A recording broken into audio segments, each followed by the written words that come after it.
réaliser des marbrés façon donuts. Vous les connaissez sûrement dans les magasins. C'est voilà, des gâteaux qu'on peut acheter tout faits. Et bien aujourd'hui, nous allons les réaliser avec le moule à donuts. Les 8 donuts comme ça en flexipan inspiration. Allez, on y va. Pour cette recette, nous allons utiliser le moule donuts posé sur la plaque en aluminium. On va utiliser le cul de poule, le petit bol à micro-ondes, les spatules. Et pour les ingrédients, il nous faut des œufs, du lait, du beurre, du sucre, de la levure chimique, de la crème fraîche, de la farine, du chocolat et de la vanille en poudre. On va faire cette recette grâce au high cooking. Voici donc la recette marbré chocolat vanille façon donuts de Michel. Allez, je vous montre comment on la réalise. C'est parti pour la recette dans le high cooking. Donc je vais faire la recette, lancer le pas à pas. Ici il y a une petite explication sur les donuts Saint-Michel. On va passer à l'étape suivante. Et donc là on sépare les blancs des jaunes pour mettre les blancs de côté pour l'instant. Préchauffer le four à 180 degrés. Mettre le fouet dans le bol. Alors le fouet je l'insère donc en le clipsant de façon à ce qu'il tienne vraiment bien. Je referme. Et là, je vais maintenant mettre mes 4 jaunes d'œufs. Ensuite, nous allons verser, suivant, 130 g de sucre.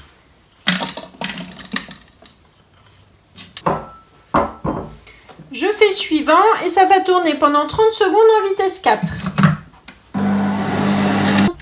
L'étape est terminée, je continue. Ensuite, il faut ajouter 125 g de beurre fondu.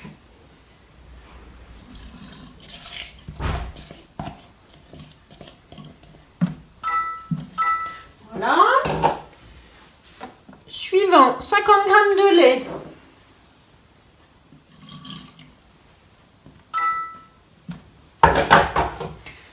Suivant, 150 g de farine. Vous voyez, à chaque fois, j'attends que la balance se mette bien à 0. Ça se fait automatiquement ici dans la petite barre. Et dès que j'ai atteint le montant voulu, elle se met en vert. Voilà, pour me dire que c'est bon, j'ai atteint la bonne quantité. Suivant, un demi-sachet de levure chimique. Hop. Et enfin suivant, et maintenant ça va tourner 30 secondes en vitesse 3-4. Donc c'est une vitesse qui va monter progressivement de 3 à 4. Je lance. L'étape est terminée. Maintenant, je vais verser cette préparation dans un cul de poule. Voilà ce que ça donne. Lorsque vous avez bien nettoyé votre bol, qu'il est très sec, on remet donc le bol avec le fouet. On va verser les 4 blancs d'œufs pour les monter en neige. Hop. Je fais suivant et c'est parti pour 4 minutes en vitesse 5. Les blancs sont montés, voilà ce que ça donne. Donc vous voyez dans le high cooking, nickel, les blancs d'œufs. Je vais les mettre maintenant dans ma préparation. Je retire le fouet et je les incorpore. Alors l'idéal c'est de le faire en 3 fois.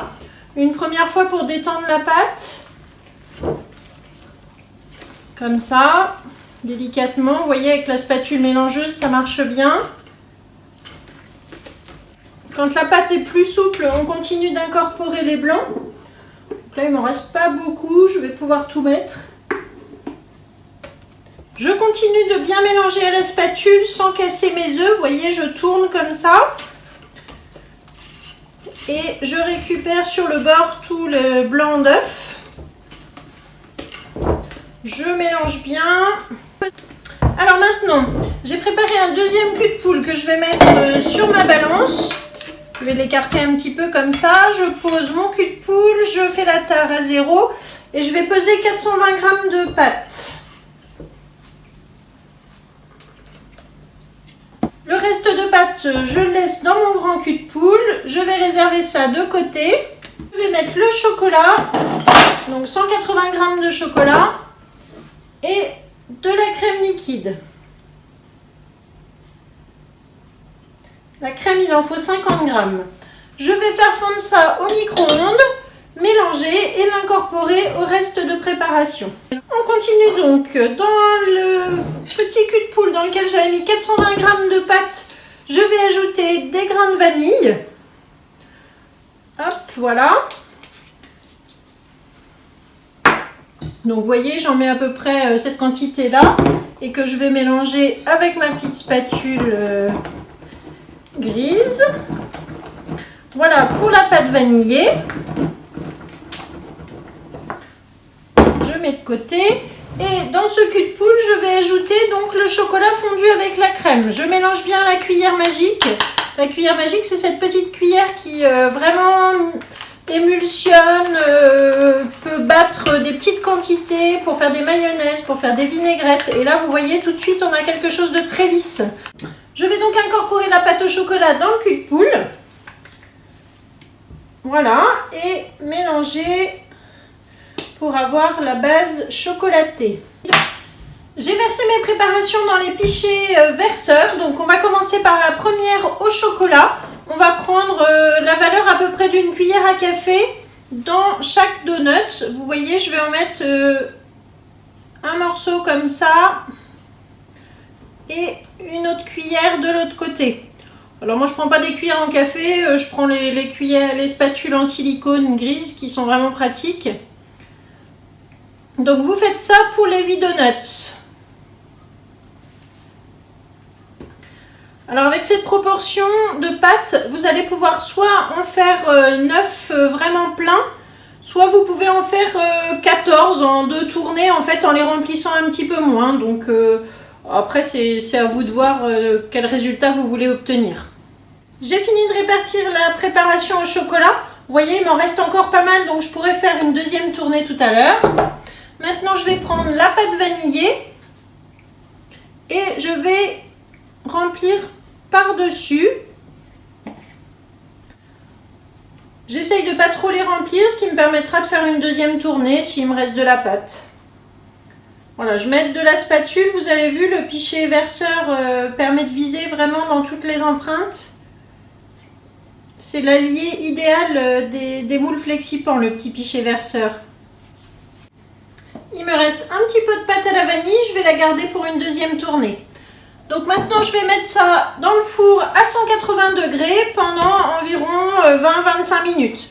Alors vous voyez toujours, je tapote un petit peu pour équilibrer la pâte. Comme ça elle descend bien au fond du moule. C'est parti, à tout à l'heure après la cuisson. J'ai sorti la plaque du four, donc j'attends toujours quelques minutes avant de pouvoir la toucher et pouvoir démouler. Et là, hop, maintenant, on va pouvoir sortir nos donuts du moule. Waouh! Vous voyez les jolis donuts marbrés. Donc, je vais les poser sur ma grille pour qu'ils refroidissent avant de les déguster. Donc, je vais faire ça pour les 8 donuts. Et puis, je prendrai une photo comme d'habitude après. Merci beaucoup de nous avoir suivis. Une autre petite idée recette ici. Et puis, surtout, n'oubliez pas de liker, de commenter et de vous abonner si ce n'est pas encore fait. À bientôt!